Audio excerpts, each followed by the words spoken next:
Good morning, Kat. Hi, good morning, Philip. Happy Publication Day. Thank you very much indeed. I'm enjoying it so far. Um, You must be so excited. The Arrow of Apollo. there it is. Yeah. A long time in the making, as all books are, really. Well, this one, Um, yeah, it took particularly long because of the process, which was 4 years in all. I started writing in 2015. And then my agent and my publisher said that Greek myth was out, which was news to me because I thought Greek myth yes. had been in for 1,000 years and wasn't going to go anywhere anytime soon. So they suggested writing something else, and I thought, well, actually, I love this book so much, I'd really like to see it out there. So actually, almost that same evening, I was in a massive sulk and I went to a book launch. It was a really big sulk, a gigantic sulk. And I went to a book launch at Dan Jones's book launch, actually, in I think East London somewhere. And a friend of mine was working there, was there, and she happened to have started at Unbound, and she said, "Have you got anything?" And I said, "Well, actually, I do," and that was it. Very fortuitous, kind of one of those lucky sort of things that occasionally happens in the incredibly arduous world of trying to get your book published. Yeah, it's quite often happened to me in that sense. Yeah. And so when you just going a bit further back to when you the genesis of the idea, as it were, because you're writing around these great events in mythology, so writing in between the cracks, as it were. Which I always think is really interesting. What was it that sort of formulated these ideas and took you in that direction? Was there one thing that you just thought, actually, this is my way in, and this is how I want to approach these subjects? Yeah, it was. So it's set in, basically the Trojan cycle just sort of ends, and it ends with a lot of marriages. It ends with Orestes marrying Hermione, who's the daughter of Helen and Menelaus, and it ends with Odysseus' son Telemachus marrying Circe in some versions, which is quite weird when you think about it, because Circe had an affair with his father. Still not the weirdest thing that's happened in Greek mythology. And I always thought, there's not a great many children in Greek myth, and if there are, then they have very bad endings. Like if you think of Medea's children, they get killed. Astyanax, Hector's son, gets thrown off the walls of Troy. Polyxena gets sacrificed to Achilles. Iphigenia gets sacrificed to Artemis. There's a lot of sacrifice of children. And so I sort of thought, well, actually, you've got this end to a cycle, but what happened afterwards? What happened to these children? Mm-hmm. And they are in the myths. There's just not any stories around them. So there are genealogies where you can find the children of Aeneas, the children of Orestes, all these people. And I started thinking, all these children must have done something, but they must also have been living with these terrible things that happened to their parents. Because the trauma of the Trojan War, for instance, and the trauma of the house of Atreus, and all that slaughter in one family, how would a family deal with that in that sense? And so it all seemed to come together in a very satisfying way, with the two houses, with the Italy and the house of Aeneas, and then the house of Orestes in Greece. And then the idea that they would have to come together to face this sort of primal evil, which is what Python really is. Python's a sort of embodiment of evil. Well, I mean, I've not managed to finish it. I'm deeply gripped in the middle of it. It's absolutely compelling, and you managed to make out of quite blank, these tabula rasa, very compelling characters. So what was it? I think I can't remember who said it. There's that saying of either your characters come to you or you've got to go to them. Did you find that your characters came to you? I found that they came to me, and it happened in that slightly mystical way that characters do happen, which must happen to you too. And certainly with Silvius is actually my favorite character. He was the first character to appear, as it were, in my mind, and this sort of slightly awkward boy whose father is a great hero, and then how does he deal with that? And then he springs up for him to show his mettle, and he does it, and he kind of fudges it in a way. It doesn't go that well for him all the way through. And then Alyssa was very, very vivid in my mind always, and I think again with her background of being sort of in between things and not quite having somewhere to That made her to me very alive in my mind. She was always kind of on the edges of things and sort of popping in and out. I was going to ask about her actually. There's a sort of sense of like cultures coming uneasily together. Yeah. You know. Yeah. Which is very topical. Yeah. Very of our times. Yeah. And do you feel that maybe some of that was informed by the sort of atmosphere or by what's going on in the world today? I think so. Yeah, I think that there's always a sense that, well, migration is kind of a fact of life. Yeah. And certainly if we're looking historically at things, then you have the Bronze Age collapse when all these peoples were thrown around the Mediterranean. You have these people like the sea peoples that the Egyptians talk about. They say the sea peoples arrived and they raided us, but they don't bother telling you who they are. They're just like, oh, it's the sea people. Hey, those guys, with ships. So there's always this sense that, and particularly the Mycenaean period, which is basically, with a little bit of fudging, is where the Arrow of Apollo is set. Nobody really knows what happened to them. They were there and then suddenly they weren't. Where did they go? What did they do? But Elissa in particular. So I was always interested in Dido, because Dido, Queen of Carthage, is actually the niece of Jezebel, the biblical Jezebel. Yeah, so you have this amazing historical connection between these two characters from very different traditions, because Dido is from, she's initially from Phoenicia, and then she settles in Carthage. Her sister Anna then goes to settle in Italy. So you have this kind of movement of peoples from all around the Mediterranean, and I find that very, very interesting in that interaction, because we like to think of the Romans as being Roman, but actually, what does that mean? It means there's an idea of Romanness which is promoted, and then kind of later on the Victorians take up one aspect of it, but actually it's much more of a kind of mess or melange of things than anything. Yeah, well, I mean, part of their secret to success was being almost like a virus mutating to adapt wherever. But I've slightly diverged from your original question, which was it informed by what's happening today? And you have time to come back to it. Yeah. The answer is, I think, probably yes, because there is a sense that the movement is sort of ongoing, and particularly in the Mediterranean, and people sort of going from one culture to another. And I think that always informs fiction. I think if you look at fiction, there's always that sense of kind of things coming together and creating sparks. Yeah, and coming in where that was often subconsciously, so you don't realise what you've written until perhaps you have finished writing it. Did you find there were points when the muse, as it were, just took the reins and you weren't, and it leapt out of something out of your control, as it were? In a funny way, yes. I find plotting very difficult, generally speaking, and certainly my first 5 books, the plots, I really laboured over them. With the double act, which was based on the Minotaur, the plot was easy because I just kind of used the shape of it and then shifted it a bit. But this one just seemed to flow, like the events just seemed to flow naturally, very from one to the other, because all the material is there. It's just how you use it. So the characters seemed to know what to do without me telling them what to do. If you see what I mean. Because there's a world that they live in, and then it makes sense that we'll go and see the Sibyl in Sicily because that's where the Sibyl is, and she'll know, where we should go next because she's the Sibyl. So it's sort of And you must feel such a sense of enormous achievement today. I do. It's a strange time to be publishing a book, isn't it? Yes. Very strange time. And you've got a party later.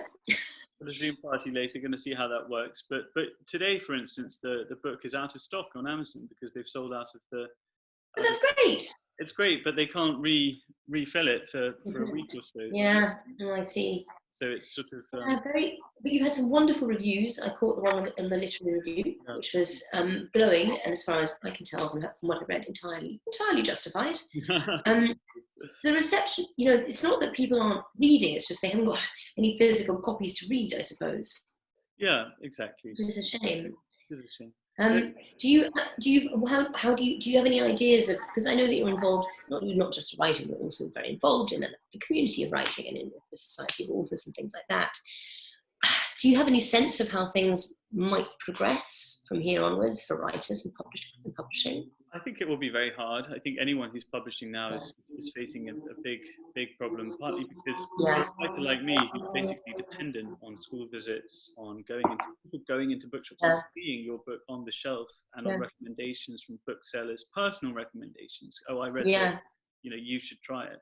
Particularly school events, because that's how I connect with readers mostly. And I have had all my school events cancelled, which is a great shame, or if not cancelled, then sort of moved, potentially to September. So I think what will happen is that we will see in a year or so time that advances probably won't be being earned out as quickly as they would have been, and all that sort of thing. So there will be a massive knock-on effect. But having said that, there are bookshops who are doing amazing things to keep their customers. I'm buying my books all from Daunt's bookshops at the moment. You just send them an email, and the book arrives beautifully packaged, sort of 2 or 3 days later. Lovely. Yeah, it's really nice. So there's always hope, and as you say, people will always be reading, and if they happen to be reading on Kindle at the moment rather than a physical copy, but then it all comes down to the algorithm. And unfortunately, I would rather that people found books through interaction with humans who read, rather than through something that thinks it knows what you might like. I mean, this is very true, but I think you're right. People are showing immense amounts of kind of ingenuity in these weird situations. Yeah. I was going to ask you, do you have a favourite moment in the book? That's a lovely question. I have many favourite moments in it. The first one. How long have you got? The first one.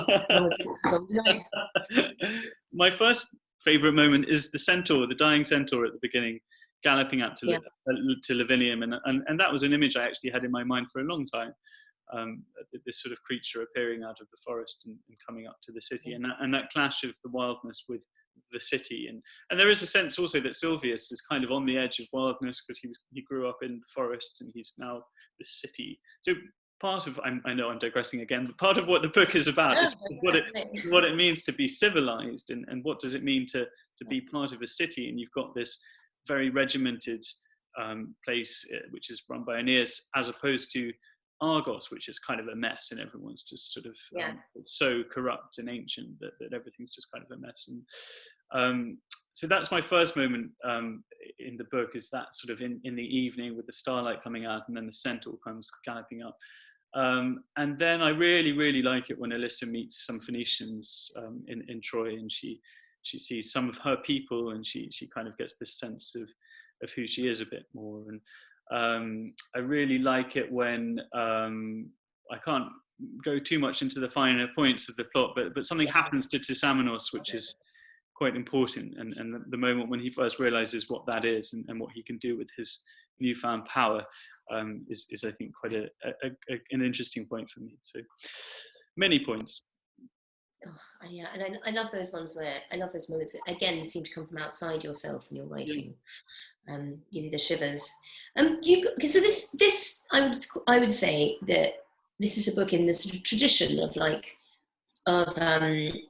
kind of very steeped in culture, children's adventure stories.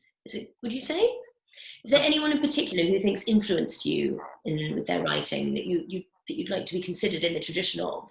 Yeah, absolutely. And I think that adventure stories for me are really important. And I think that recently I've seen a lot of children's fiction which is very timid and very, like, the children are constrained. They're in one room, or they're ill, or there's and of course there are things for that. But I sort of feel that children's fiction should be expansive, and it should be exciting, and it should be bringing you out of your worldview. But in terms of influences, I think those books that I read growing up, which were so brilliant, and if like Ursula Le Guin's Earthsea, I mean, there's a whole world there which she explores with this sort of incredible anthropological genius. Yeah. Peter Dickinson, who isn't much read today, but some of his books are amazing. You know, I'd love to be considered in the same breath as him. So more recently, there's sort of people like Philip Reeve, who's you know, his amazing sci-fi books, and anything which has got this sort of large scope where you feel that the child is facing up to a world which has got all this possibility in it, because that's what, in my view, a children's book should do, is open up the imagination, the possibility of what the world can do. And do you think that framing it through a child's adventure has a different resonance than, say, an adult adventure book? I think so, yeah. And I think, well, it's, in one sense, it allows you a bit of leeway, because, you know, there is that sort of sense that actually a child probably can, you know, steer a Mediterranean, but you know, so you can be a bit more sort of relaxed, let us say, about details of horses and I don't know. But like, I think in your prose, like, you see there's a sort of freedom to it as well. Like, you get to see, you get a sense of that sort of that wonder and that immense possibility the world seems to hold. I think that's the key. It's wonder. It's looking at the world through new eyes and seeing things. And I think it's a wonderful book, and I hope you're very proud. I'm very proud indeed. Thank you very much. Oh, darling. And so I hope it does. I hope that it reaches all the readers it should. Do you want to pick? Because I've asked you about a favourite moment. Do you have a favourite line? Oh, a favourite line. Oh gosh, that's a hard one. So are there two? Do you have like a million favourite lines? Every single one. Everyone crafted. I really like the last line. Okay. Does it give too much away? I can read no. Okay. Good. I can read you out the last line, I think. Yes, that'd be great. Above them rose the constellation of the archer god into Sylvius. It seemed that he drew his bow back and shot a flaming arrow into space. The comet flared briefly above them and vanished into the darkness between the stars. See, that's beautiful. It's so atmospheric. Yeah, and luckily it doesn't tell us anything. They all die. They don't, by the way. How would you, if you're going to give your elevator pitch to people about the Arrow of Apollo, it's your three line potted teaser pitch. What would you say to get them interested, to see the substance of the book? So it's a gripping adventure set in the ancient world about the children of heroes facing up to a new and terrible danger. I'm in. If you're interested in classics, it's great. If you're not interested in classics, it's a good introduction to that world and to the myths. And in fact, in the back, well, there's all sorts of stuff in the book which I was very keen on having. So there's a lovely map which is by Emily Fatigue. Yes, I love all that stuff. Which is beautiful. There's a family tree, so you can kind of work out. Oh, I love all that. Yeah. Oh, I love a family tree. It's got the sort of resonances of like all that stuff, like the maps and the family trees. It's got like a sort of resonances of historical fiction. What it also has is the trappings of fantasy, doesn't it? Yes, absolutely. Do you think that because you were talking, I was very interested in what you were saying about how children's stories seem to have retreated from that outward-facing kind of fantastical sense of wonder and retreated into themselves, being a bit more about trials and suffering. Do you think there's a sort of tendency to look down on things that have elements of fantasy? Is there a sort of hierarchy of genre? I mean, I find that not in the literary community. Well, no, actually, that's not true. I mean, I certainly somebody said to me only recently, "When are you going to write a proper book?" And, really? Yeah. You want to name them and shame them? Now's the time. And I thought, well, what is a proper book? I mean, if you think about the history of literature, the Aeneid, the fantasy. In the Iliad, Achilles fights a river. I mean, the Odyssey is full of fantasy. Literature and fantasy are intertwined. They're the same thing, and fantasy is a very powerful tool. I mean, that's why we have it. You can't just have something that is entirely realistic, in any sense. And even Jane Austen's novels are fantasies in one sense, because they're a sort of image of what's happening. Yeah, they absolutely are. They're societal, sort of societal fantasies of ideal relationships. And I think when people say they don't like fantasy, what they mean is that they don't sort of they think it's not worth anything because it doesn't reflect real life. But it does, but it does in a different way. Like even a sort of, I don't want to use the word run of the mill, but even a sort of swords and sandals kind of sort of light thing. I mean, even that's going to be about the psyche in some sense, and the battle of the mind, and so I think people are sort of put off it as if it's kind of a frippery or something that is shallow in some sense, but it absolutely isn't. It's part of the lifeblood of literature, and always has been. I think that's quite profound and true. Do you want to leave us with one thought? If you want a reader to take away one thing from Arrow of Apollo, what would that be? One lesson, or one image, or one sort of idea, or scene. I think. What would you like them to take away? What I'd like them to take away from it is partly a sense that the classical world is there, and it informs us in ways that we're only still really starting to grasp. I mean, particularly Greece and Rome, and the effect that they've had on us and the way that we think. I'd like them to think that it isn't a place that is difficult or hard to get into, or only some people are allowed into it. The classical world is out there for everybody to get into. It's not distant and strange. It's part of how we are and who we are. And wherever you come from, and whatever you've studied or read, it should be part of the way that people think about ourselves. So that's what I hope it makes people think. I hope so too. I think it will. And yes, so congratulations again, the Arrow of Apollo out in the world. It's shot its mark finally.